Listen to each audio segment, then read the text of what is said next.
नमस्कार सर, मेरा नाम राजू है। ये एक ग्राफ है जहां पे ये बता रहे हैं कि 100 रुपया अगर किसी ने इन्वेस्ट किया होता 2011 में इन्फ्लेशन के इंडेक्स में, तो आज उसका कॉस्ट है 179 रुपीज। इसका क्या मतलब है कि 179 रुपीज में आज जो चीज खरीद रहे हैं आप, इतना ही चीज खरीदने के लिए, वही चीज खरीदने के लिए 2011 में मात्र 100 रुपया देना पड़ता था। यानी कि जो चीज 100 रुपया में खरीदते थे, आज वही चीज खरीदना है तो 179 रुपीज आपको आज पे करना पड़ रहा है। इसी को बोलते हैं इन्फ्लेशन। तो वो 100 रुपया यदि किसी ने अलग अलग एसेट क्लास में पैसा जमा किया होगा, तो उस 100 रुपया का आज वैल्यू अगर 179 रुपीज है, तो 100 रुपया में जितना चीज 2011 में खरीदते थे, आज उतना ही चीज खरीद पाएंगे। अगर उनके पैसे का वैल्यू गिर गया होगा, यानी कि पैसा वो पड़े पड़े उनका कम हो गया, तो एक चार्ट देखते हैं कि कैश पैसा रखा होगा तो 100 का 100 रुपया ही चीज होगा, यानी कि 79 रुपीज उनको कम पड़ जाएंगे आज उतना ही चीज खरीदने के लिए। लेकिन यदि सेविंग अकाउंट में पैसा रखा होता तो 148 रुपीज होता, यानी कि जो रिक्वायरमेंट है 179 रुपीज का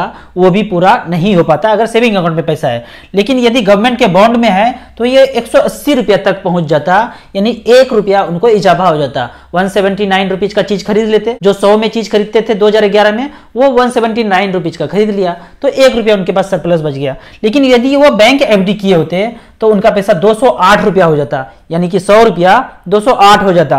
खर्च करने के बाद 29 रुपया उनके पास बच जाता। यदि गोल्ड में पैसा इन्वेस्ट किया होता तो 35 रुपया उनके पास सरप्लस होता। 100 रुपया का चीज जो उस समय खरीदा, आज 179 रुपीज में खरीदा, उसके बाद भी उनके पास सरप्लस 35 रुपया बच जाता। लेकिन यदि वो पीपीएफ में इन्वेस्ट करते तो उनके पास 58 रुपीज सरप्लस बच जाता। रियल एस्टेट में 80 रुपया उनके पास सरप्लस बचता। अगर उसी तरह वो 100 रुपया स्टॉक मार्केट के इंडेक्स फंड में इन्वेस्ट होता तो उसका वैल्यू होता 280 रुपया। खर्च करने के बाद उनके पास 101 रुपया सरप्लस बच जाता। लेकिन अब बात करते हैं इक्विटी म्यूचुअल फंड का। यहां पे पैसा इन्वेस्ट किया होता 100 रुपया 2011 में, तो उनके पैसे का वैल्यू होता 355 रुपया और उनके हाथ में सरप्लस होता 176 रुपीज। ये सब जो चार्ट है ना, फार्मूला है ना, ये मैंने 15 साल पहले देख चुका था, सारा कैलकुलेशन कर लिया था।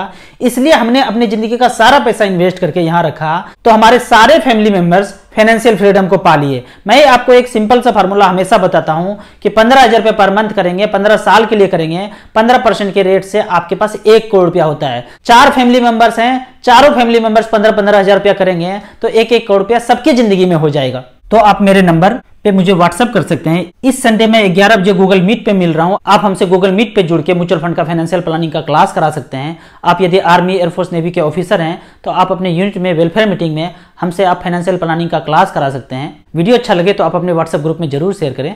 Thank you so much.